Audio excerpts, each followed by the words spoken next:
Olá, boa tarde. Aqui estamos para mais uma sessão das conversas do confinamento. Desta vez com mais uma pessoa de fora de Portugal, Andrea Pérez Simondini, é da Argentina, uma investigadora que trabalha com a sua própria mãe. É uma das fundadoras da Séfora, que é a Comissão de Investigação do Fenómeno OVNI da República da Argentina.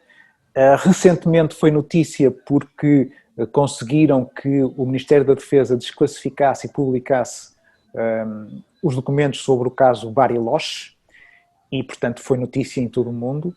E, por outro lado, eu e a Andrea fazemos parte também de um outro grupo internacional de investigação que está brevemente para ser anunciado e temos trabalhado em conjunto já há alguns meses.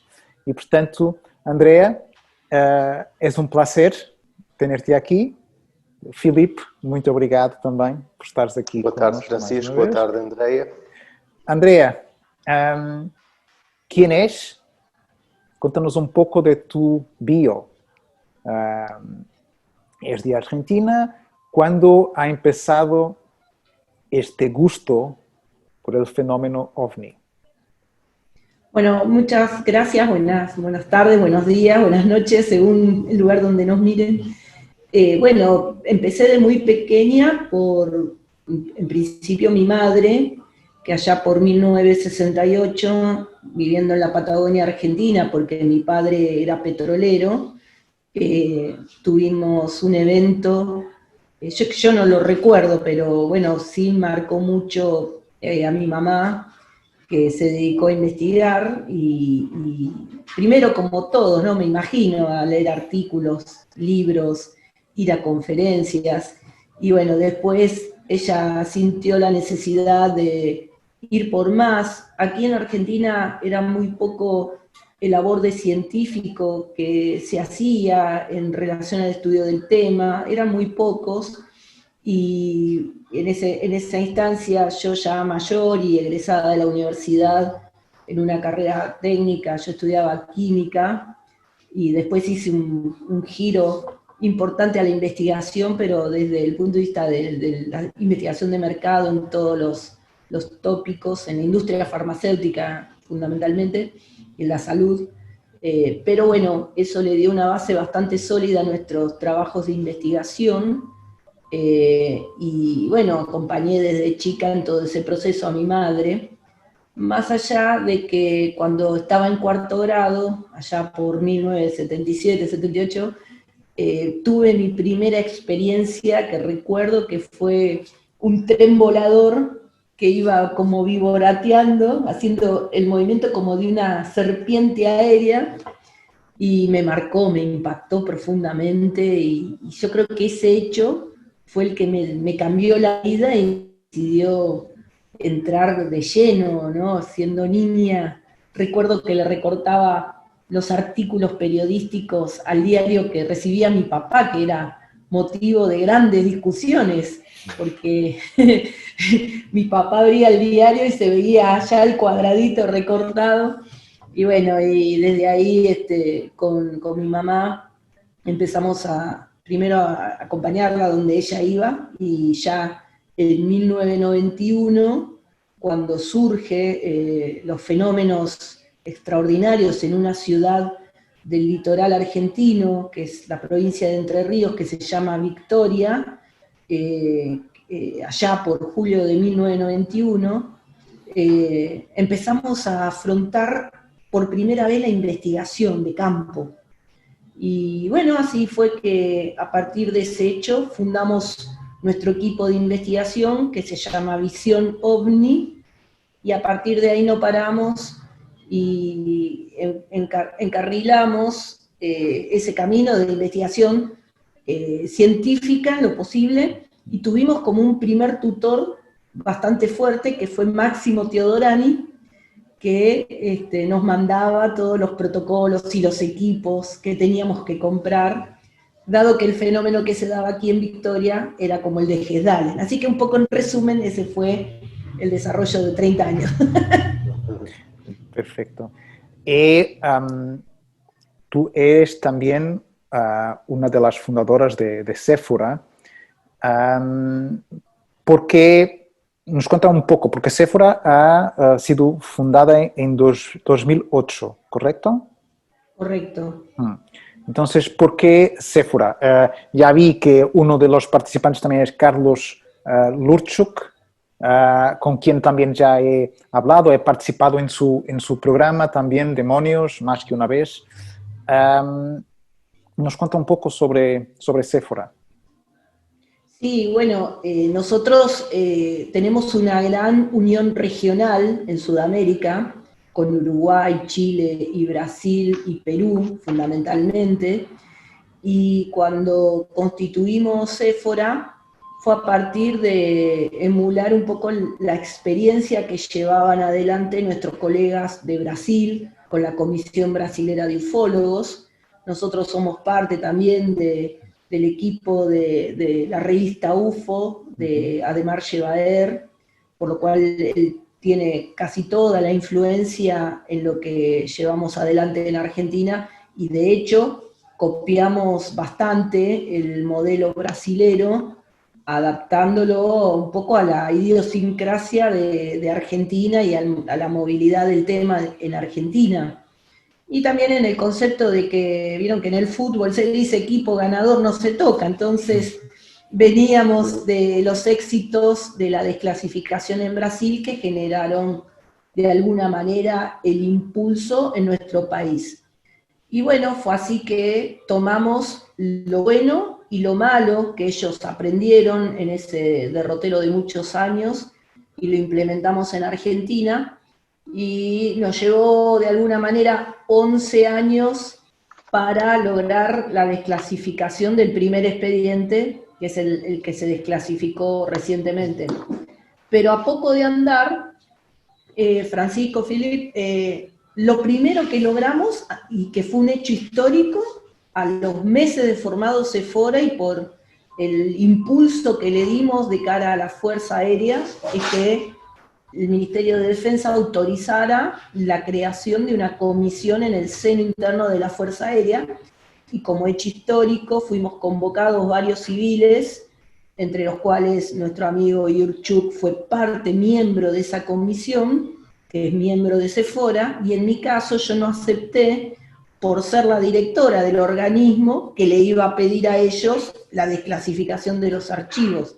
No obstante, en ese momento las autoridades de la Fuerza Aérea me honraron con un título honorífico, digamos, si se quiere, de asesora externa, y la verdad que fue bastante fructífera la acción, porque durante 2 gestiones, la del en ese momento capitán Mariano Mojau, que formó la comisión, y posteriormente el comodoro Guillermo Aloy, que nos permitió buscar archivos, aprendimos bastante la lógica que tenía internamente la Fuerza Aérea. Así que ese logro ya nos dio un impulso bastante fuerte de cara a la sociedad, y bueno, y hoy tenemos la tremenda alegría que es tan fuerte el trabajo institucional que se construyó desde Sephora. La gente muchas veces piensa que somos un organismo oficial, por lo cual tenemos que andar aclarando que no lo somos, que somos una organización civil con mucha interacción institucional, pero que tenemos una mirada del campo civil, ¿no es cierto? Muy bien, muy, muy interesante, porque es algo casi que se puede decir común, la apertura que hay en la América del Sur, porque no es solo en Argentina, pero también en Chile, en Perú, que la Fuerza Aérea o el Ministerio de Defensa se abre a los investigadores civiles, ¿no? Así es. Bueno, nosotros, mirá, te voy a contar una experiencia personal que tuvimos con mi mamá y con Carlos Yurchuk. Siempre andamos juntos, ¿no?, en estas pericias. Cuando en 1998 se forma, por ejemplo, la CEFA, nosotros dijimos, uy, ojalá pudiéramos tener este mismo organismo en Argentina. Acá en Argentina es bastante más cerrado que en Uruguay y Chile. con el tema de las organizaciones militares o de seguridad, por lo cual decidimos con mamá y Carlos viajar a Chile para tomar contacto con las autoridades de la CEFAC, que en ese momento estaban dirigidas por el general retirado Ricardo Bermúdez, y ayudados por nuestros colegas chilenos, por Rodrigo Fuensalida y Cristian Rifo, logramos, después de varios días, articular una reunión con el Comité Ejecutivo de la CEFA, que la verdad que fue una experiencia inolvidable para nosotros, porque de alguna manera, después de estar todos un día reunidos con ellos, intercambiando datos, ellos nos dieron todos los elementos, hasta jurídicos si se quiere, para volver a la Argentina con herramientas fuertes y poder en algún momento llevar adelante la iniciativa de la formación de una comisión oficial. Y de hecho, esa documentación sirvió y mucho. Por otro lado, con la CRIDOMNI, desde allá, la CRIDOMNI cumplió 40 años como comisión oficial, por lo cual, imagínate que venimos teniendo relaciones hace muchísimo tiempo con ellos, de intercambio fecundo y profundo. Ellos incluso participan de nuestros congresos, así que realmente estamos muy conformes con esta apertura. ¿Nos puedes contar un poco del caso que ha sido desclasificado? Bueno, el caso que ha sido desclasificado sin duda es el más importante de Argentina y creo yo que está incorporado en uno de los más importantes aeronáuticos que se han dado a nivel internacional. Se trató de un vuelo de un avión de Aerolíneas Argentinas que se dio, esto fue el 31 de julio de 1995, que aquí en Argentina además tiene la trascendencia de que entre el mes de julio hasta septiembre de ese año tuvimos una cantidad impactante de episodios. Por lo cual, no solo el caso fue impactante, sino que veníamos de un montón de casos impactantes. Por ejemplo, una caída en agosto en el norte argentino, la caída de Joaquín B. González, que fue el 17 de agosto de ese año. La oleada con aterrizaje e investigación oficial posterior al caso de Bariloche, también en agosto, en toda la zona de Neuquén, que además es pegado en el marco geográfico, es prácticamente conjunto al episodio de Bariloche en fecha y en zona.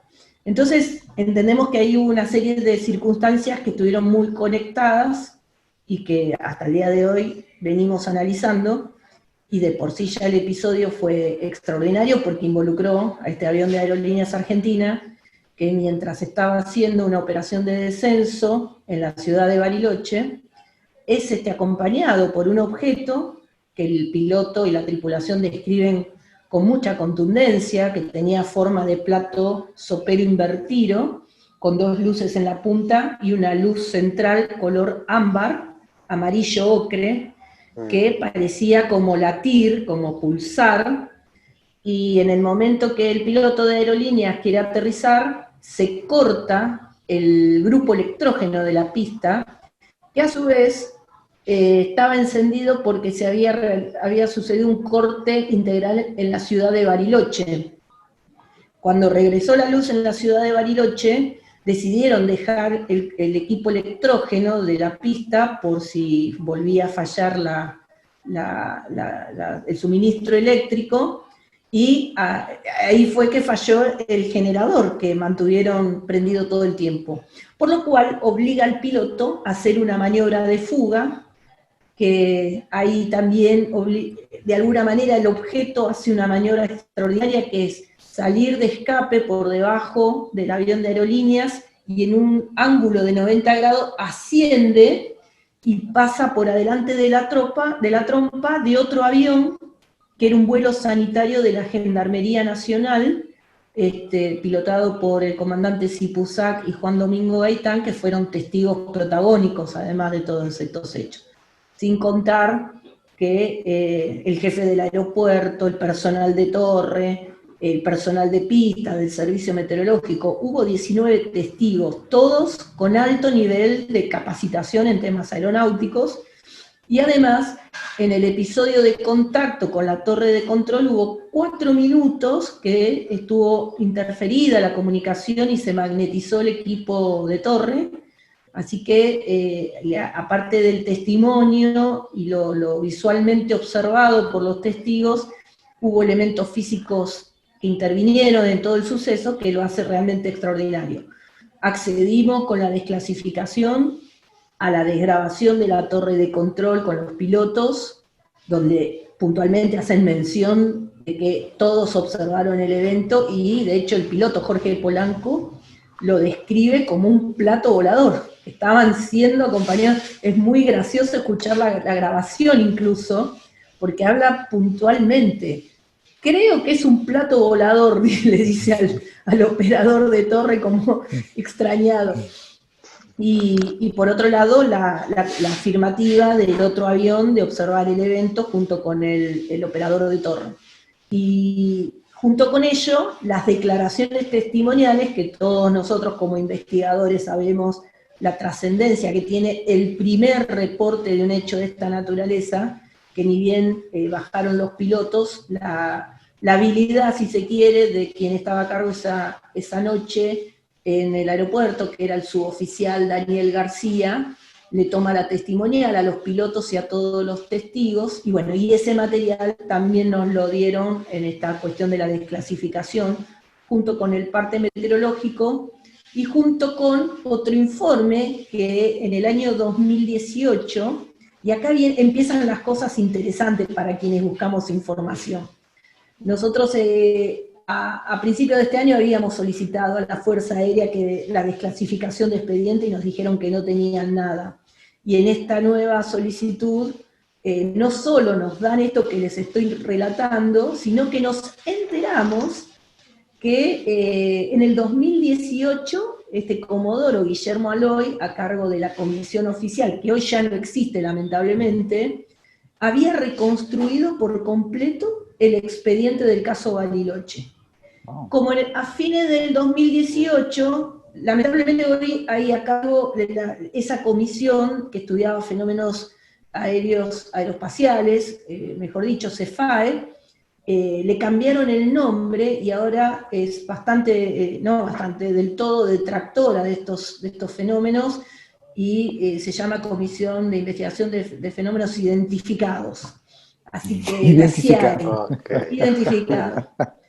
Por lo cual claramente damos por enterados y entendido de que ya no existe la comisión desde el punto de vista, porque, como le digo, está a cargo de un comodoro retirado que se llama Rubén Lianza, al cual ya le hemos pedido la renuncia en varias oportunidades en los medios públicos, por entender que primero tener una comisión que investigue cosas identificadas para tratarse de fenómenos ópticos o aeroespaciales, chatarra espacial, tenemos los organismos con las jurisdicciones correspondientes o cuestiones meteorológicas. Yo misma hoy le pido, entro a la página del Servicio Meteorológico o a la Comisión Nacional de Actividades Espaciales para saber si hay un reingreso de chatarra, lo que sea. Por lo cual entendemos que es una jurisdicción que no tiene sentido. Él, cuando estaba a cargo de la última etapa de la Comisión de Fenómenos Aeroespaciales, hizo un informe que presentó a finales del 2008 dando por resuelto el caso de Bariloche, donde argumentaba el informe que todos los testigos se confundieron con un farol, un reflector de una confitería bailable, que bueno, era más fácil creer que era extraterrestre todo lo que sucedió que explicar lo del rayo del reflector. Pero bueno, también nos dieron los elementos de ese informe, que en los objetivos de Sephora está bien, porque Sephora, como organización, no hace diagnósticos de lo desclasificado, sino que es un proyecto que busca que se desclasifique todo lo que se genere en relación a un evento. Así que lo tomamos a los efectos de poner toda esa información a exposición pública, y después la gente que haga lo que crea conveniente desde la óptica o visión que crea en esos documentos. Así que, de todas maneras, estamos muy satisfechos porque el Ministerio de Defensa obró por primera vez en abrir esta documentación. Pero no fundo, este caso Bariloche se conocía hace algunos años, ¿no? Exactamente. Públicamente se conocía, pero no había eran los documentos oficiales, ¿es eso? Exactamente, justamente, Francisco. ¿Y hay más casos que envuelvan militares o no? Sí, nosotros tenemos... Argentina es un país muy particular, siempre tiene como méritos raros. Y uno de los méritos raros que tenemos es que tenemos el primer reconocimiento oficial de un organismo oficial de un evento OVNI, que fue el que sucedió el 3 de julio de 1965 en la base de la Antártida de la isla de Decepción, donde a cargo de un capitán, Daniel Pericet, estaban ahí, es un lugar donde se hacían múltiples estudios de investigaciones atmosféricas, meteorológicas, y ellos tuvieron la presencia de un objeto que no solo lo vieron, sino que además afectó el funcionamiento de todos los equipos y obligó a la Armada Argentina a hacer un comunicado oficial que recorrió el mundo, y bueno, es uno de los eventos que expuso, además, que la Armada tenía desde hacía muchos años una comisión interna que investigaba todos estos fenómenos, muchos producto de experiencia de pilotos aeronavales en las bases Comandante Espora, que está en el sur de la provincia de Buenos Aires, pegada a una base, la más grande de la Armada Argentina, que es la base General Belgrano, y otra base que es la de Punta Indio, que básicamente relataban experiencias similares. Ellos captaban ecos de 1, 3, hasta 15 ecos sucesivos a la vez, que se desplazaban a grandes velocidades y después ascendían y descendían, incluyendo hasta meterse dentro del mar y salir de nuestra atmósfera.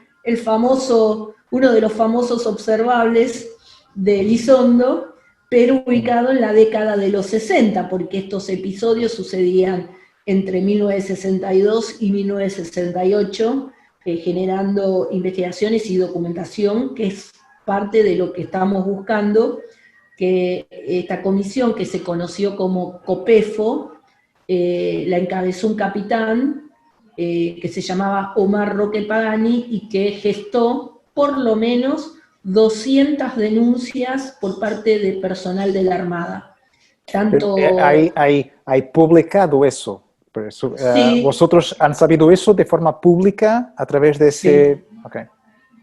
Sí, porque muchos investigadores que nos precedieron, civiles, han trabajado coordinadamente con el capitán Pagani, y de hecho el capitán Pericet ha sido, después que se retiró, un gran buscador de que se expongan esos documentos a la luz pública, y de hecho hoy nos está acompañando su hija en el proceso de la desclasificación, y por otro lado muchos investigadores civiles han accedido a copias de los expedientes de esas investigaciones. Nosotros tenemos reconstruido 7 de esos expedientes de los 200, que son parte de lo que vamos a exponer prontamente también a la opinión pública, claramente extraoficialmente, porque vienen desde el aporte de investigadores civiles.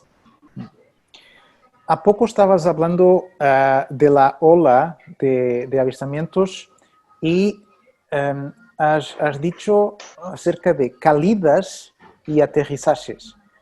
¿Hay evidencias de eso? ¿Hay investigadores que han ido ahí a buscar evidencias de eso? Sí, por supuesto. Nosotros tenemos en el Museo del OVNI, aquí en Victoria, tenemos parte de los restos de esas caídas. Hay una que tiene que ver con una caída cerca de acá de Victoria, a 30 kilómetros, que es una placa que tiene una aleación básicamente preparada para soportar altas temperaturas y ataques de agentes químicos. Es una aleación de cromo molibdeno, que es superior al 4%, que además tiene la extrañeza que es un acero inoxidable magnético, digamos, es una pieza bastante particular.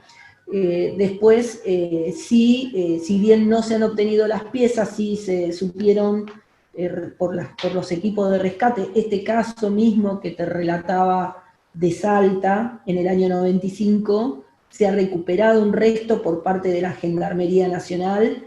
Me tocó hablar con parte del equipo científico de la Gendarmería que hizo el recupero de esa pieza y que analizó los restos. Lamentablemente todavía no podemos acceder desde entonces a los resultados que dieron esas investigaciones. También hubo episodios de caídas en la provincia de Córdoba, en una zona que es bien conocida de las serranías, y en la provincia de Mendoza. También vale la pena aclarar que Argentina, entendemos por lo que nos han explicado varias veces expertos de la NASA, es una zona de reingreso de chatarra espacial por el Pacífico Sur, o sea, por el Pacífico Sur chileno, que toma la mitad, o sea, la reentrada es de sur-oeste hacia noreste y atraviesa prácticamente toda la región central de la Argentina para salir por el norte, por lo cual también es importante acceder a ese tipo de registros o de investigaciones para poder definitivamente evaluar si fue un reingreso o fue otra cosa, ¿no? Uh-huh. Estabas hablando de tú has sido también una de las fundadoras del Museo de OVNI, ¿correcto? Correcto, sí. Primero, dime, ese material que ha sido recogido ha sido analizado, porque tú me estás a decir la composición de ese material, ¿ese es parte también de una de las muestras que Jacques Vallée ha estudiado? No. Jacques se llevó interesado en la muestra de Ubatuba, de las cuales tenemos varias piezas de Ubatuba, porque nosotros teníamos, o sea, es increíble, ¿no? Cómo las cosas a veces confluyen.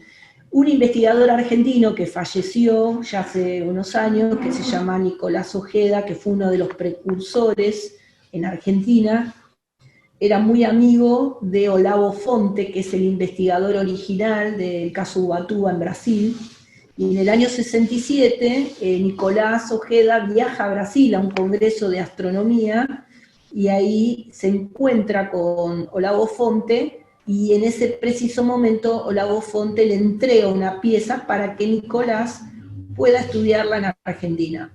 Nunca accedió Nicolás a un lugar de estudio de esa pieza aquí en nuestro país, por lo cual quedó en el baúl de sus recuerdos. Todo el material de Nicolás, antes incluso él de fallecer, lo donó a nuestro museo, incluyendo esa pieza.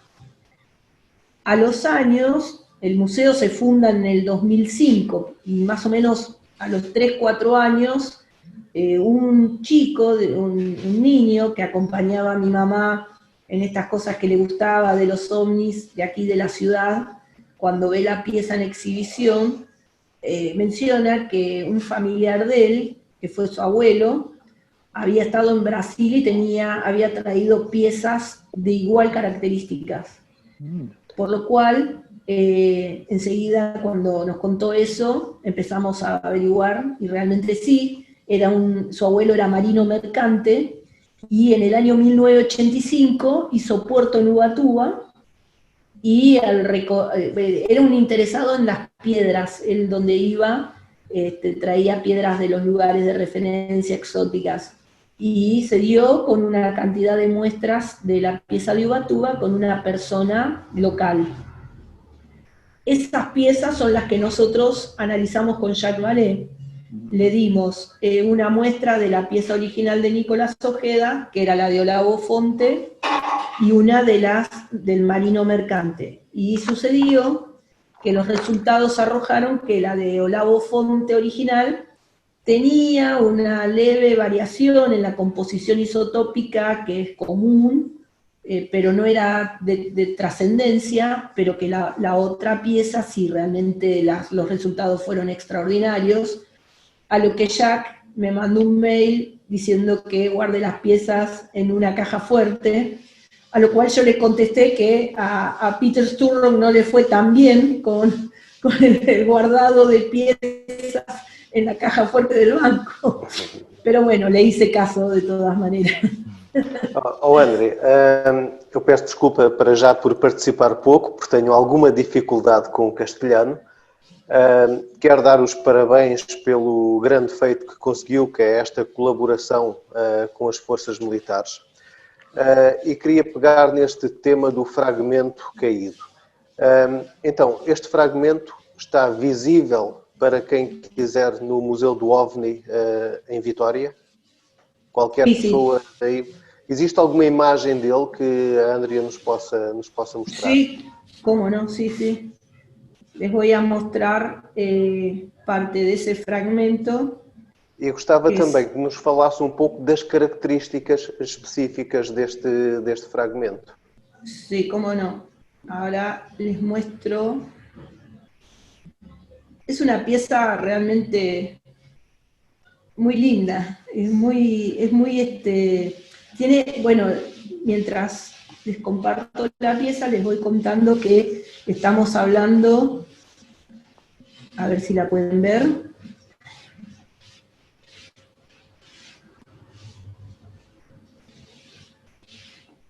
Ahí está.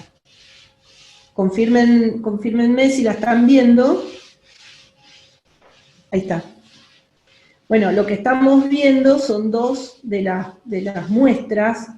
La de la derecha es la de Olavo Fonte, original de Brasil, que se la dio a Nicolás Ojeda, y la de la izquierda es parte de uno de los fragmentos del Marino Mercante.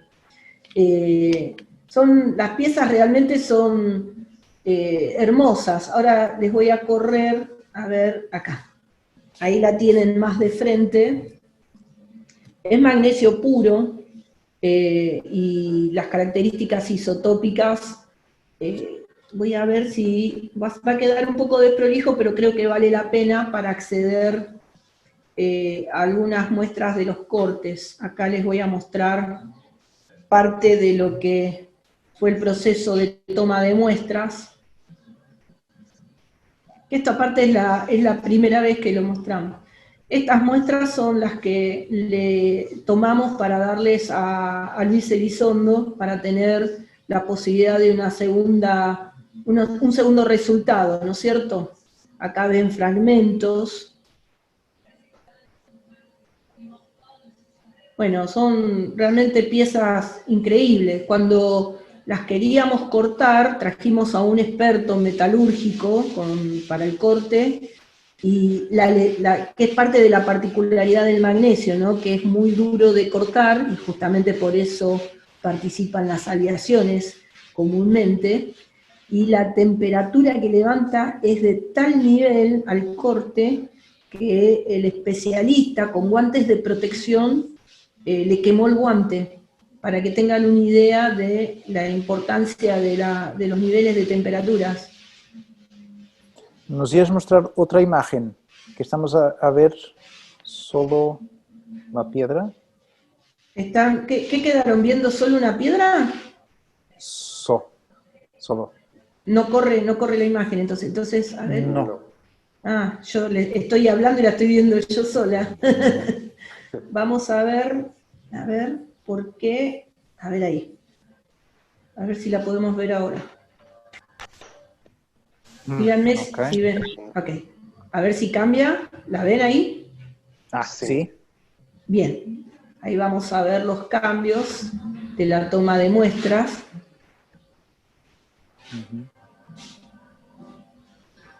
Ahí las tienen de frente. Ven que la muestra A es la pieza que analizó Jacques Vallée. Y la muestra B le dimos a Luis Elizondo un resto, una toma de muestra de una que no había llevado Jacques Vallée, para ver qué diferencia había en los análisis. Y bueno, hemos aquí tienen partículas. Claramente eso es lo que se llevó, no compartimos cosas muy grandes. Quiero compartirles ahora el resultado, déjenme ver que encuentro rápidamente, así ven los resultados de los análisis de Jacques Vallée. A ver si la ven, ¿la pueden ver? Sí. Perfecto. Bueno, voy a dejar correr el audio, está en inglés, pero lo interesante... A few months ago, I was in Argentina studying other cases, and I was there for about 10 days, and one of the places I went to was a UFO museum in Victoria, which is in Entre Rios, which is about 4 hours north of Buenos Aires. And in that museum, we had a good time talking about UFOs and looking at their collections. I brought them some material and so on. But I looked at one of the windows. They had 2 large samples from Ubatuba. One had come to Argentina from Dr. Fontes, and the other one had been given to them by a man named Hercente. And I said, well, would it bother you if I took, a few shavings from these 2 samples?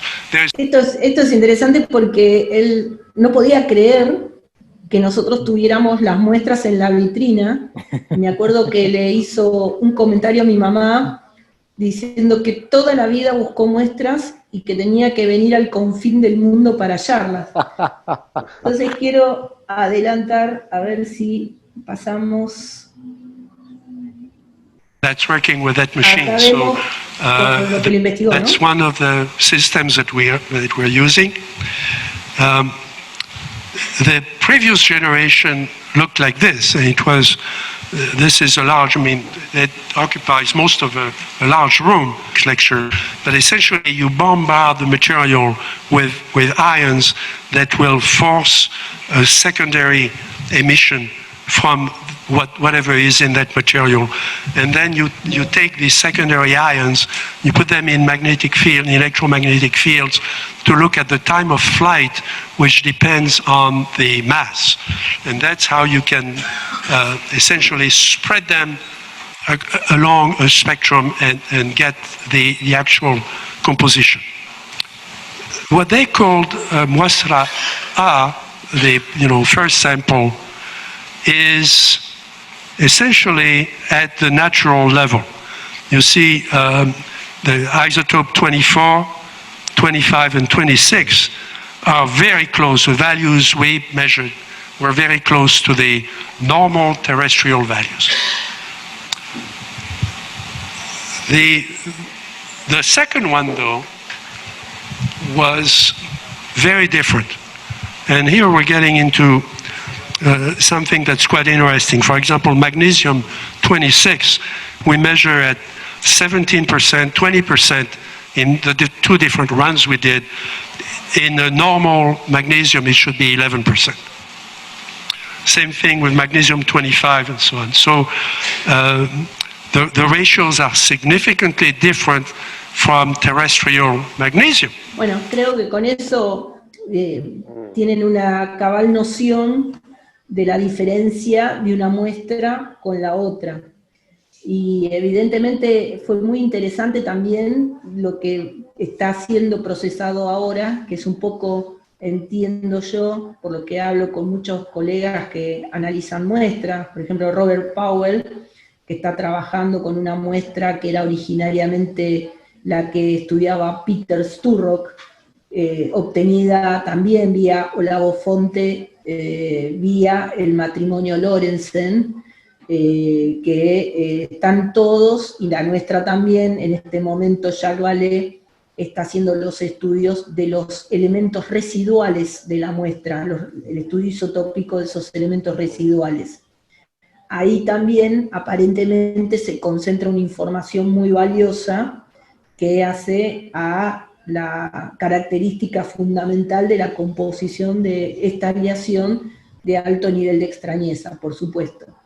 Así que bueno, estamos muy entusiasmados y expectantes con estos resultados, Y la idea, volviendo al tema de CRIFAT, es poder desarrollar a futuro nuestros propios análisis comprometidos en Sudamérica, ¿no? Para tener la tercera, si se quiere, fuente de verificación de muestras, y en los protocolos que estamos todos trabajando a nivel internacional, está clarificado que hacer 3 verificaciones en distintas partes del mundo para ver qué arrojan.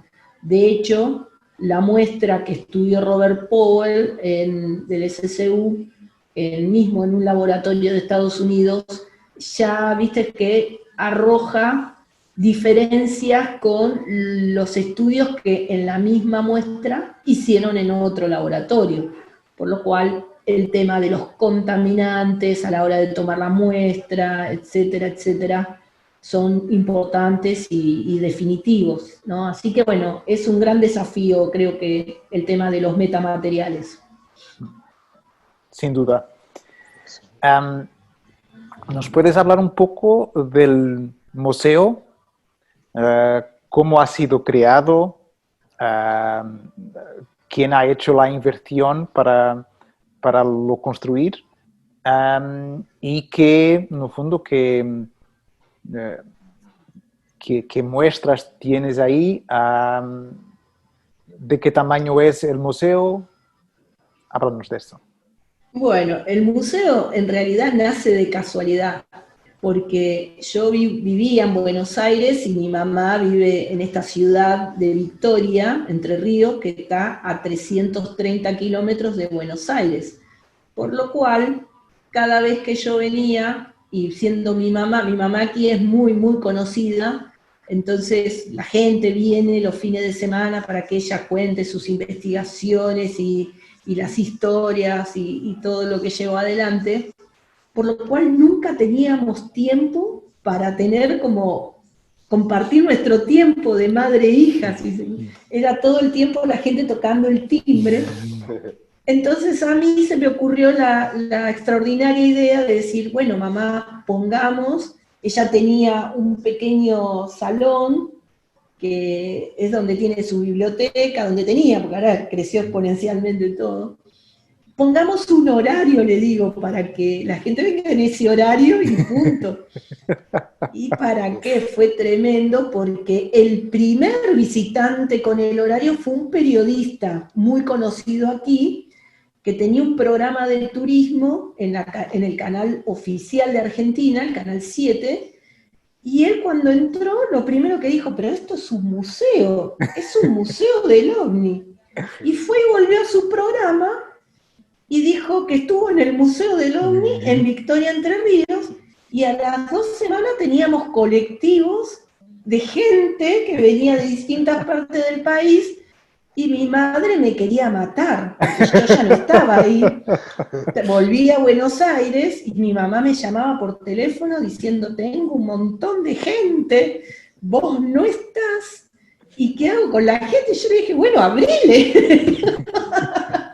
Así nació, y bueno, y tiene el museo es bastante humilde, creo que la gracia y el interés que genera en la gente es que, como dijo Jacques Vallée, es un museo de trabajo, porque ahí están un montón de piezas hoy, alberga piezas ya no nuestras, sino de muchos investigadores de Argentina y del mundo, y a su vez está todo el trabajo de investigación de campo de mamá y ya de todo el equipo nuestro.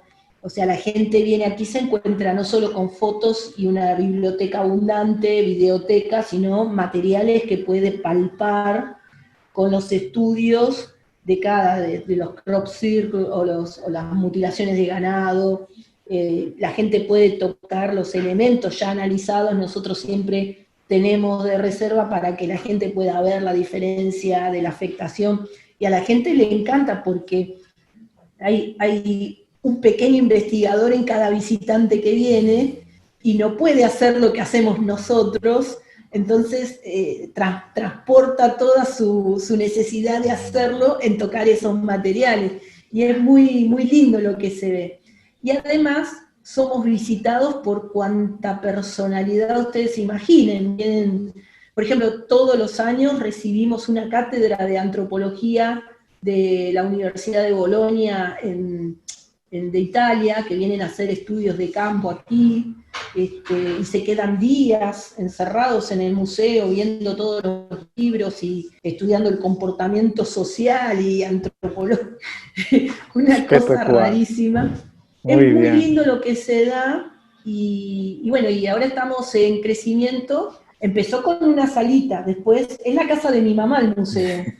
Después tiramos una habitación y le incorporamos. Después un pasillo lo techamos y le pusimos paredes. Después nos prolongamos con otra pared, extendiéndola hacia el jardín. Y bueno, y antes de fallecer, Fabio Serpa, que fue sin lugar a dudas el investigador de referencia en Argentina y en Sudamérica en la década de los 60, los 70, nos donó todo su trabajo, todo su legado, por lo cual ahora estamos en una obra que incorpora un salón de 10 metros por 10 metros, que se va a llamar El Universo de Fabio Serpa, y que va a mostrar y albergar piezas inéditas que la gente acá admira mucho, y bueno, estamos en ese proyecto en plena pandemia, por lo cual se imaginan que estamos en un verdadero desafío. Sí. Muy bien, muy bien. Pues necesitamos también hablar de una otra, dentro del tema OVNI, el tema de las mutilaciones. Es algo que te encanta, que tú también investigas.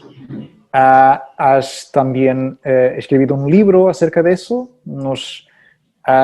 ¿Hay muchos casos en Argentina? Bueno, sí, la mutilación de ganado llegó de alguna manera para quedarse allá en el año 2002, a partir que certifica un caso de extrañeza un veterinario del SENASA.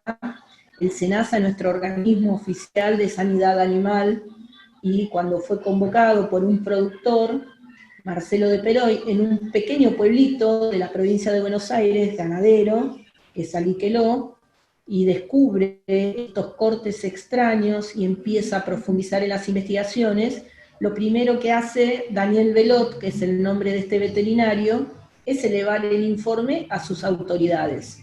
Las autoridades no le responden nada, ni sí, ni no, ni blanco, ni negro, simplemente guardaron silencio. Al insistir él sobre qué hacer, digamos, a cómo afrontar este nuevo elemento que se incorporaba en los campos donde él tenía jurisdicción, sigue sin recibir ningún tipo de comunicación, pero ninguna, que fue extrañísimo, porque comúnmente te dicen, bueno, mira, fue tal cosa. Y lo que sucedió es que Daniel Velot empezó a profundizar. Así es como se pone en contacto con nosotros. Increíblemente habíamos investigado recientemente, estamos hablando de abril del año 2002, un caso que declaramos negativo por un ataque de una jauría de perros a un ternero. Y él quedó muy conforme con el abordaje que habíamos hecho del caso y nos contacta. Y en ese momento, cuando él me hace la descripción, que en realidad se la hace a mamá, cuando recibe el llamado por teléfono, y ahí mismo nos dimos cuenta que estábamos en presencia de realmente un hecho a los que nosotros, por nuestras vistas y interés en el tema, ya sabíamos por los casos de Estados Unidos, que estábamos ante la presencia de lo mismo en Argentina. Decido viajar de urgencia esa misma noche, y yo viajé con una denuncia, y cuando llegué a Saliqueló ya había 3 denuncias de este mismo tipo. Fui por unos días y me quedé casi un mes dando vuelta por la zona, porque realmente era un descubrir de casos a diario. Y lo bueno es que este veterinario, Daniel Velot, se había hecho un aliado estratégico en la investigación, que era un físico de suelo, que Adrián Sechín, ingeniero, era ingeniero agrónomo y físico de suelo. Así que teníamos un componente muy interesante para abordar los casos, y yo me fui con los protocolos del NITS para un poco ya ir a buscar desde el avance de las investigaciones del MITS. ¿Cómo has tenido acceso a los protocolos de NITS? NITS, que es, no fundo, la Junta de Científicos de Robert Bigelow, ¿correcto? Exacto. El National Institute of Discovery Science. Bueno, porque entro en contacto con Kelleher en esa época, ante los episodios, y con Linda Moulton Howe, por supuesto, y ambos me referenciaron esos protocolos. Entonces, los imprimí enseguida, me hice un pequeño manual, focalizando en qué ir a buscar. Nosotros, en los casos que íbamos a ver, íbamos a buscar el tipo de corte aserrado que se identificaban en los protocolos, el oxindol, que lo hallamos, todo lo que les estoy contando ya fue aparte hallazgo, una sustancia blanca cristalina que siempre aparece en torno a la extracción del globo ocular o del corte del párpado, que también la hallamos, pero es una sustancia que fue bastante dificultosa de mantener y contener porque era altamente volátil, entonces no llegaba en condiciones al laboratorio, en ninguno de los sistemas de preservación, digamos, ni en frío, ni en recipientes cerrados, al vacío, etc. Y bueno, y la identificación, obviamente, de todos los cortes y elementos que intervienen en estos casos extraordinarios. Así fue que hicimos un relevamiento muy interesante con una fuerte presión de la prensa, con el cual le pedíamos que nos dieran tiempo para investigar y no exponer los casos, porque todos sabemos que ni bien se publicara íbamos a tener denuncia del vecino que mató al gato, iba a ser un gato mutilado. Entonces, fue bastante difícil y teníamos mucha presión con los medios de prensa que se iban enterando de lo que pasaba. Y bueno, pero fue fructífero porque en un mes casi logramos tener elementos sustantivos que después ingresamos en 2 universidades, en la Facultad de Veterinaria de la Universidad de Buenos Aires, que es sin duda la más prestigiosa de Argentina, con el doctor Carl Fagnini, y en la Universidad de General Pico, la Facultad de Veterinaria de la Universidad Nacional de La Pampa, que es otra de las universidades expertas en todo lo que es animales, y hoy en día nos asiste quien es el presidente de la fundación, el doctor Pariani, que se involucró de lleno, y Pariani incluso tomó contacto con la gente del MITS para profundizar cómo analizar y seguir estos casos. Así que hemos avanzado muchísimo en el tema de identificación de patrones, y al día de hoy lo único que se requiere es que algún organismo gubernamental tome la decisión de afrontar más de fondo, con equipos ya, digamos, incorporados oficialmente y no extraoficialmente, como hacemos nosotros con las tomas de muestras, para tratar de avanzar en la investigación. Por ejemplo, esta Universidad de La Pampa, la Facultad de General Pico, con el equipo del doctor Pariani, a partir del hecho de las mutilaciones, encontraron una nueva técnica quirúrgica menos invasiva para la extrusión del tráqueo todo respiratorio de los animales vacunos. Antes, por ejemplo, las incisiones se hacían en forma de V por debajo de la mandíbula, del maxilar, y los abrían, exponiendo los hioides y la obstrucción, que es una de las causas de muerte más importantes del ganado vacuno, y ahora la incisión es por un lateral, por debajo del maxilar, hasta el tracto respiratorio, detrás de los hioides, y sale limpio. Y esto realmente fue un hallazgo muy interesante, que quizá pudiera darle aportes bastante significativos a estas técnicas, por ejemplo. Así que bueno, estamos ahora, en lo particular, a nosotros nos toca trabajar de lleno en casos lo que denominamos casos asociados a eventos de luces, que es en lo que estamos hoy bastante comprometidos, porque, no sé, hemos investigado más de 1.200 casos desde el 2002 a esta parte. Sí, pero no hay histórico de casos más antiguos que 2002. Sí, hay casos históricos, pero lamentablemente no están documentados como corresponde con las fuentes. Okay. Sí hemos logrado algunos casos históricos a partir de nuestra presencia en zona, con alguna referencia de algún ganadero que te dice, yo me acuerdo, pero desistimos en hacer estadísticas de eso porque realmente son muy difusas las fuentes, y nos concentramos en los eventos que hoy son denunciados por fuentes directas. Y realmente son increíbles. De hecho, en este año mismo estamos con una cantidad tremenda de casos, y de casos asociados a luces, que es lo peor. El problema es que no podemos salir de nuestras ciudades. Oh, André, vou pedir que nos mostre algumas das imagens que tem disponíveis. Mas queria-lhe também perguntar relativamente aos padrões. Portanto, nesses casos que estudaram, e foram muitos, existe algum padrão evidente entre todos eles? Há pouco tempo conversámos acerca de mutilação de gado no Brasil, e descreveram-nos alguns padrões, um deles uma marca triangular que surgia no corpo do animal, e depois uma outra que era a ausência total de sangue em redor do corpo do animal. Falaram-nos também de um líquido verde que não foi possível analisar, mas que era também comum quando da descoberta dos cadáveres destes animais. Isto ocorreu no Brasil.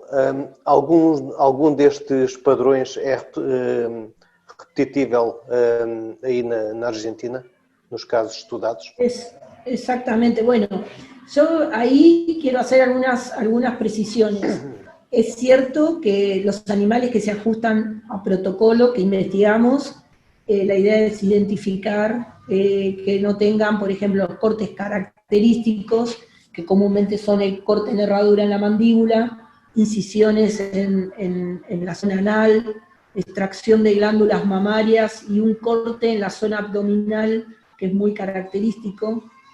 El punto también de la extracción de órganos, como órganos reproductores o órganos oculares, gustativos. A veces son parciales y a veces son totales, pero la idea es que todos estos elementos se hagan presentes en la investigación. Con respecto a la sangre, no en todos los casos aquí hay pérdida total de sangre. Te diría que son los menos. Y como nosotros nos ajustamos a protocolos con el hecho de que los animales aparezcan sin elemento sanguíneo hemorrágico, digamos, estamos hablando de procesos hemorrágicos, comúnmente la mayoría los tienen. Vamos a verlo, incluso acá les voy a mostrar una pequeña muestra de las características. Bueno, los animales son múltiples, no es que se ajusta a una especie, como verán, intervienen todas las especies. Y bueno, acá es un poco el mapeo de incidencia de las mutilaciones en los primeros 5 años, que fue la época más crítica de aparición. Estos son todos casos que están ligados a fuentes directas. Cuando llamo fuentes directas son veterinarios, dueños de animales y policía de abigeato rural o gente del gobierno del área de ganadería. Como verán, abarcó casi toda la República Argentina. Y ahí con los amigos de Brasil tenemos coincidencias con la zona de Misiones, que es esto que están viendo a la izquierda, que los casos que se dan son bastante particulares porque en esa zona norte de Argentina y la zona sur de Brasil tienen el mismo tipo de ganado de cría. Algunos por zonas áridas incluso son animales tipo buey o búfalos, así como, no sé cómo les dicen, pero son animales que no son, que son de mayor resistencia por las altas temperaturas de las zonas, etc. Y bueno, acá vemos, fíjense las posiciones, las características, aparecen los cuerpos, por ejemplo, no tienen rigor mortis. Cuando vos arribas, bueno, acá hay un dato muy importante, ¿no? Que para tomar muestras y ajustarse a protocolo, debemos llegar al animal dentro de las 24 horas conocido vivo y encontrado muerto, porque después de ese tiempo, las muestras que vos tomes no sirven, llegan en mal condición al laboratorio, por lo cual es muy importante. Y fíjense, todas las características que tienen en los cortes de herradura de los maxilares. Hemos tenido casos de animales mutilados que han quedado con vida, y hemos investigado varios de ellos con muchos con alto nivel de extrañeza. Bueno, esto es lo que señala una de las características principales. Todos estos 4 casos, el de abajo a la derecha es de un porcino que quedó con vida, y los otros 3 son vacunos en distintas partes del país, que los 3 reúnen una característica muy importante. Al momento que se los conoció vivo y aparecieron en estas características, los 2 de arriba tuvieron una diferencia, el primero de la izquierda de 45 minutos y el de la derecha de 1 hora 12.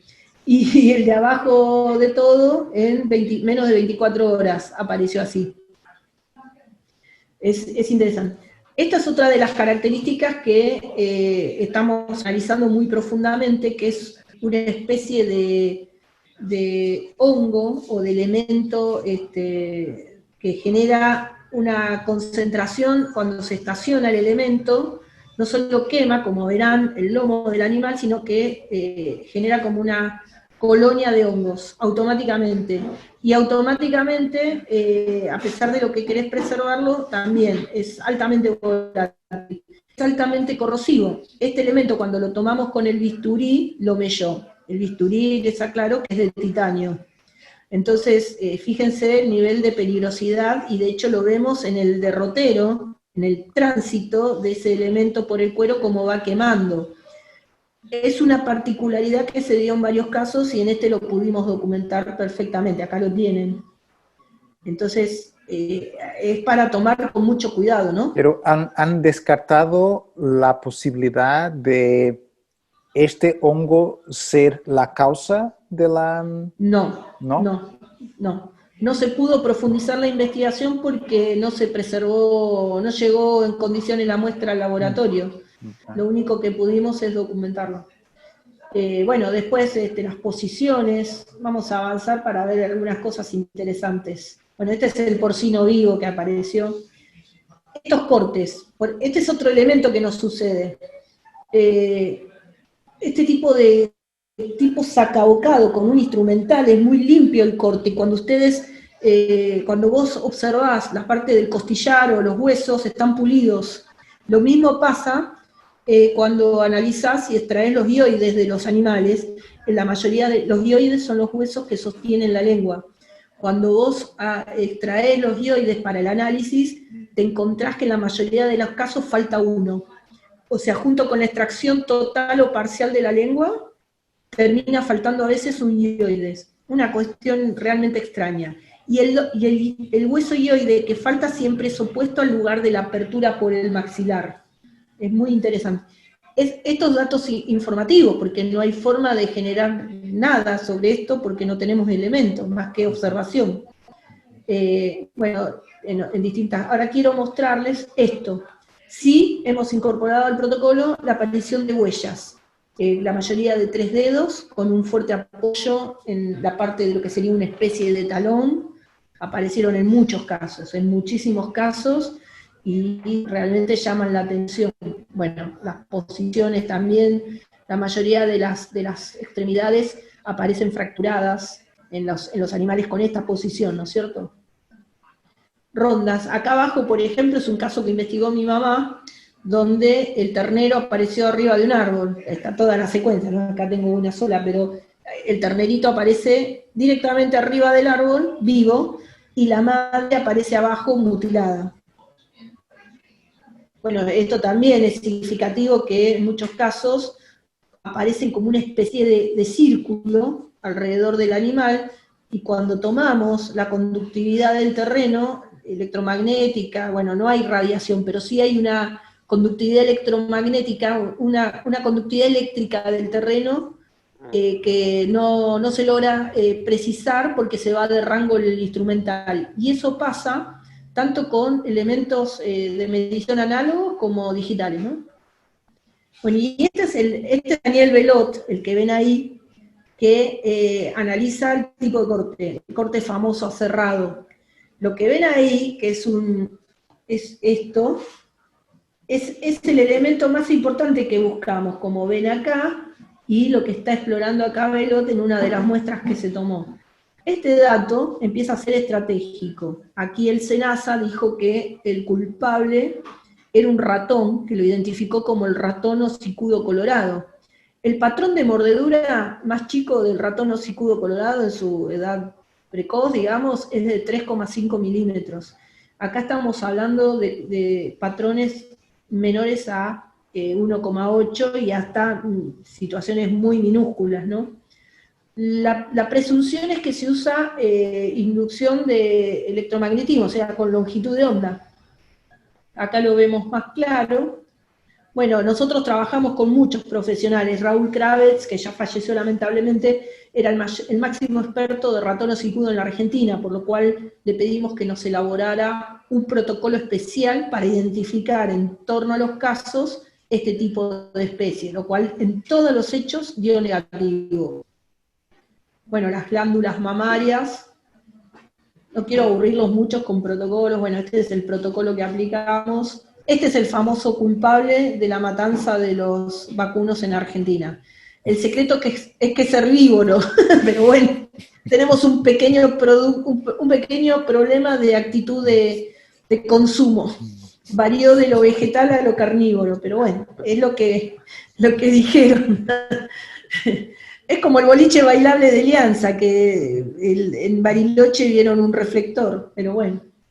Y bueno, y cosas que hemos ido indagando, que dieron realmente muchos elementos de fuerza para sostener una investigación profunda y seria sobre este tipo de hecho, porque a esto le tendríamos que agregar que en los casos asociados con luces realmente son muy contundentes. Muy bien, mucho interesante. Bueno, hicimos una mini charla de mutilación de ganado. Sí, es verdad.